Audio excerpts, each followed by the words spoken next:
आपका स्वागत है हमारे YouTube चैनल पर। आज हम CGEGS यानी कि केंद्रीय कर्मचारी समूह बीमा योजना की कैलकुलेशन कैसे करते हैं उसके बारे में जानेंगे और अंत में क्वेश्चन आंसर भी करेंगे। तो बने रहिए वीडियो के अंत तक। के मन में यही क्वेश्चन होता है कि जो हर मंथ हमारी सैलरी से 30 रुपया, 60 रुपया, 120 रुपये का डिडक्शन होता है, तो रिटायरमेंट जाने के पश्चात या तो हमारी मृत्यु होती है तो हमें कितना पेमेंट मिलेगा, तो उसकी गणना कैसे करते हैं आइए एक एग्जाम्पल से समझते हैं।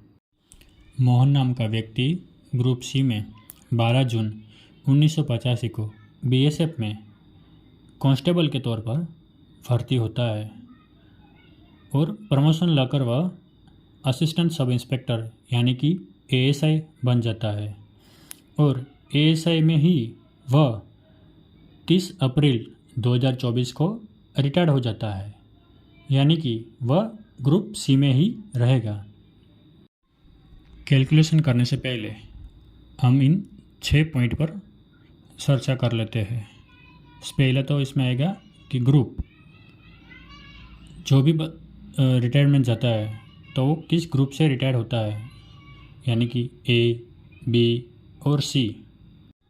दूसरी बात ये भी पता होनी चाहिए कि उसका डेट ऑफ अपॉइंटमेंट क्या है।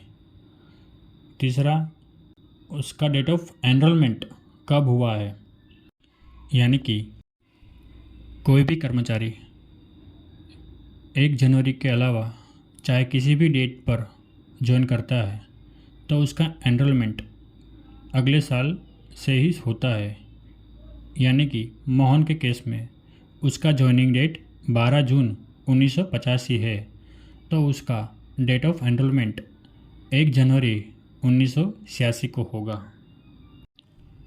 अगर मोहन का डेट ऑफ अपॉइंटमेंट 1 जनवरी 1985 होता तो मोहन का एनरोलमेंट डेट भी 1 जनवरी 1985 ही लिया जाता। अब मोहन ग्रुप सी में ही था तो उसका डिडक्शन पर मंथ के हिसाब से 30 रुपया ही हुआ था। ग्रुप वाइज सभी कर्मचारी का डिडक्शन अलग अलग प्रकार से होता है। जैसे कि ग्रुप ए में है तो उसका पर मंथ डिडक्शन 120 रुपया होगा। ग्रुप बी में है तो पर मंथ डिडक्शन 60 रुपीज़ होगा। अगर वो ग्रुप सी में है तो पर मंथ 30 रुपया के हिसाब से डिडक्शन होता है। मोहन का रिटायरमेंट 30 अप्रैल 2024 को हुआ था तो अब उसकी टोटल कंट्रीब्यूशन कितनी बनेगी वे निकालने के लिए हमें CGEGS का टेबल देखना पड़ेगा। वह टेबल आपको डिपार्टमेंट ऑफ एक्सपेंडिचर की वेबसाइट से मिल जाएगी। अगर ना मिले तो कमेंट करिए, आपको हम लिंक भेज देंगे। इस टेबल में हमें 10 रुपया और 15 रुपया के हिसाब से कैलकुलेशन किया होता है।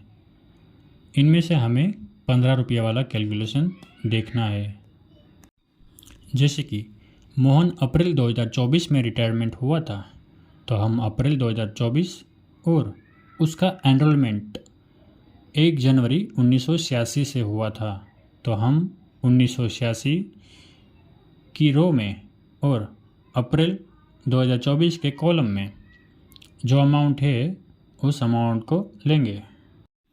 वह अमाउंट 37,653.56 रुपया है।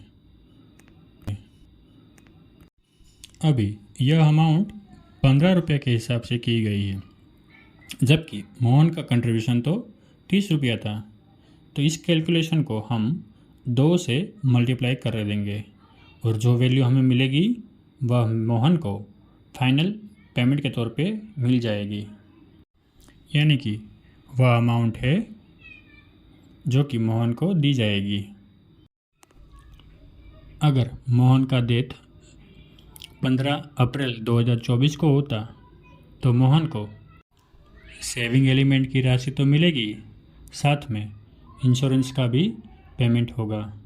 जो कि मोहन C ग्रुप में था तो उसको इंश्योरेंस का पेमेंट 30,000 रुपया देय होगा।